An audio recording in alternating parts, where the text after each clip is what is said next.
This is really, truly awful. Let's see what the AI has done for us. Ta-da! Oh, very pretty. Welcome to Design Clinic. And right now we have several people writing in with curtain crises. So we have recruited Minnie Kemp, Design Director of Ferndale Hotels, who is, I would say, a curtain queen. Can you help us, Minnie? I sure can.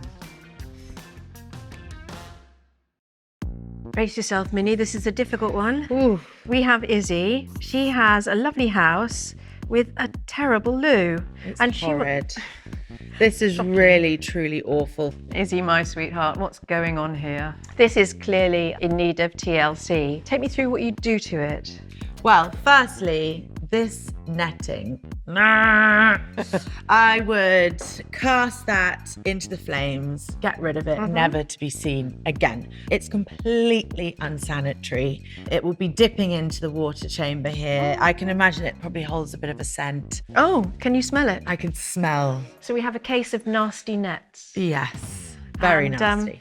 The thing is, you want privacy, you want light. Nets seem to be the answer. But look what's happened. You could install a blind. Because this window is off center, that blind situation isn't going to work. And what I would do to create your privacy is add frosting. Now, whenever I add frosting, I leave a 2 centimeter gap around the outside of the frostings, and that will keep the light coming through, but it'll stop any peeping Toms. Perfect. So you get privacy, you get light filtering in, but you do not get the drapey dangly net. Exactly. Which we do not like. Something I've seen that works wonders in a bathroom that I have done before. This lovely country house. I've used a wallpaper, one of my collections with Mind the Gap, and it's called Palette. And it's just a cacophony of colour that really cloaks you. When it's a very small room, adding wallpaper all around makes the space feel bigger. You sit in your bathroom for many minutes, thinking your thoughts, letting your eyes wander, and how lovely to have a whole paint palette to look at while you're in there. Exactly, reading the Sunday Times magazine. And I think adding something like this is going to take our eyes away from the main issue, which is this window. Love that. So let's see what the AI has done for us.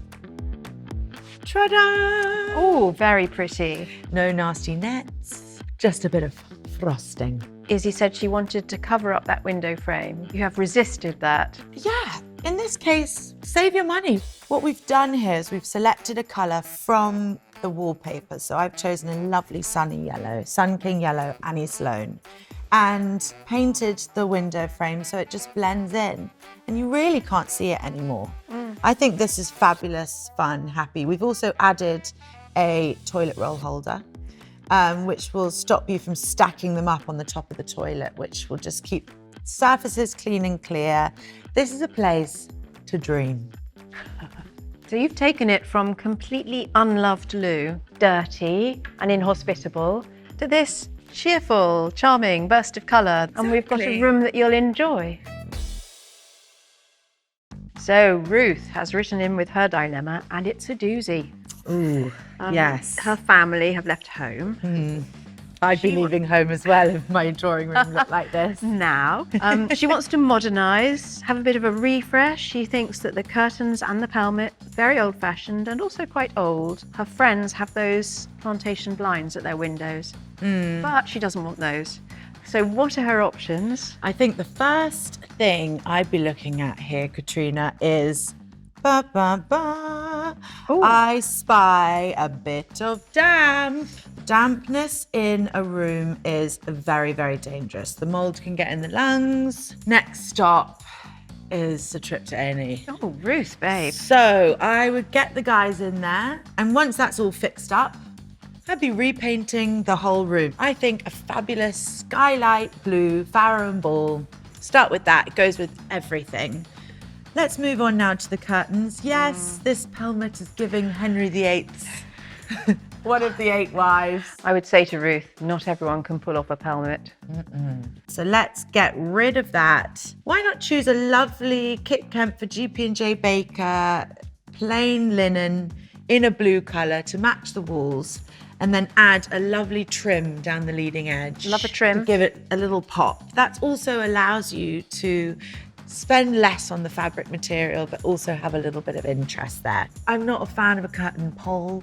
Oh, no. No. No. So I do a simple goblet pleat and a covered lathen fascia. This is an example here of goblet pleat and the covered lathen fascia. The curtains are in this lovely Christopher Farr fabric, and the blues are really working with the rest of the room. So like we've done in the other space, we're continuing the walls by adding the blue linen to make the room seem larger and grander. This is another example. What we've done here is we've painted the window in this lovely blue, and then the curtain is fitted to the top of the architraves here. What I don't understand Tell me. is these are such beautiful windows, and they're all these extra bits of fabric. Can we not have just a curtain at each side? Yes. What are curtains? Why do we use curtains? I just don't know. Well, for me, it's definitely a bit of privacy. And what I want to do with windows is just keep as much light in as possible. And look, she's got this lovely pom-pom tree out the front. So that's also working with the privacy. I would change this ceiling light. For sure. It's looking like a goblin's hat. I would add a lovely chandelier here, acting as a focal point. And don't be afraid with a chandelier to hang it low, because no one's gonna be standing under that table. Bring the chandelier down and don't be afraid. I'm not afraid at all. So this is turning into a wholesale redeck. It's spiraled out from the curtains. Also, these two sofas, dark burgundy and purple. Again, Henry VIII comes to mind. How are you going to deal with that? I can't This is stand pricey. this. Upholstering sofas is expensive. So what I would do here is get an old throw and cast it over the sofa. And now these sofas become sculptural. Should we take a little look? Let's please take a look. Those curtains were so dated. Ooh, And yes. accidentally, they drew the eye. That was the only thing you looked at in that room. And now, Ta-da! Aren't these absolutely such a different look. It looks stunning? so contemporary, and I love the little table. So this is Sophie Ashby cookie cutter coffee table, which I absolutely love. It's lovely. It's organic.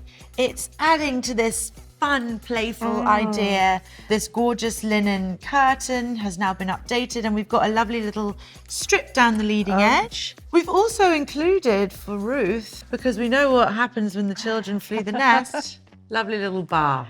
So I feel like you have fulfilled Ruth's needs with a complete change of decor. I love the way you've got less curtain going on, and the colour has been taken round the room, and you have such a contemporary space. It's gone from fusty to fun. I think that's the best one you've done. I think that's a bit of fun, isn't it? Well, wasn't that a brilliant episode? Thank you so much, Minnie Kemp, for being our curtain queen. And we no longer have any excuse for cruddy curtains. We know how to use blinds, nets, drapes. We can do the lot. And please, could you send in your problems to the address below? Yay! Oh.